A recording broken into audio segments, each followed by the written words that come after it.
Simple सा, अगर कोई व्यक्ति बोलता है कि प्रोडक्ट महंगे हैं, तो एक कॉमन सा सवाल करिए उनसे कि भैया क्या हमारी कंपनी का कोई प्रोडक्ट अब तक के जीवन में आपने इस्तेमाल किया है? तो उनका उत्तर ज्यादातर यही आएगा कि नहीं। फिर उनसे दूसरा सवाल करिए, भैया जैसा कि आप बता रहे हैं कि आपने कोई प्रोडक्ट इस्तेमाल नहीं किया है, फिर आपने कैसे कह दिया कि प्रोडक्ट महंगे हैं? है ना? तो वो क्या बोलेंगे? सुना है। वो क्या बोलेंगे? सुना है। और अगर थोड़ा सा और डायग्नोस करेंगे तो जिनसे उन्होंने सुना है वो भी उन्होंने भी ऐसे ही कहा दिया था कि उन्होंने सुना है।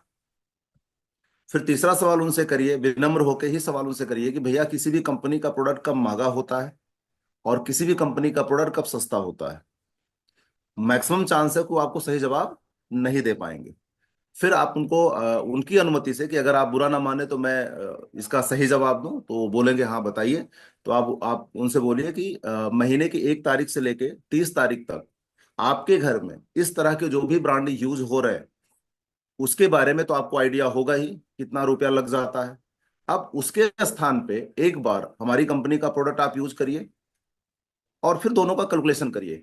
अगर वहां से ज्यादा पैसा लग रहा है इसका मतलब हमारी कंपनी का प्रोडक्ट महंगा है, और अगर उसके बराबर लग रहा है इसका मतलब हमारी कंपनी का प्रोडक्ट बराबर है, और अगर उससे सस्ता पड़ रहा है तो इसका मतलब हमारी वेस्टीज कंपनी के प्रोडक्ट सस्ते हैं। क्योंकि किसी भी चीज का बजट आप इस्तेमाल करने के बाद ही निकाल सकते हैं। ज्यादातर लोग प्रोडक्ट महंगे और सस्ते की बात जो उसके रैपर पे दाम लिखा होता है उसके हिसाब से आकलन करते हैं। फाइनली उनको बताना है कि भैया किसी भी प्रोडक्ट का जो मूल्य निर्धारण किया जाता है उसकी क्वालिटी और क्वांटिटी के हिसाब से किया जाता है। तो हमारी कंपनी के जितने भी प्रोडक्ट हैं उसकी जो क्वालिटी है, उसकी जो क्वांटिटी है, उसके हिसाब से आप मार्केट में अगर कंपैरिजन करने जाएंगे तो हमें पूरा भरोसा है कि हमारे प्रोडक्ट आपको महंगे नजर नहीं आएंगे।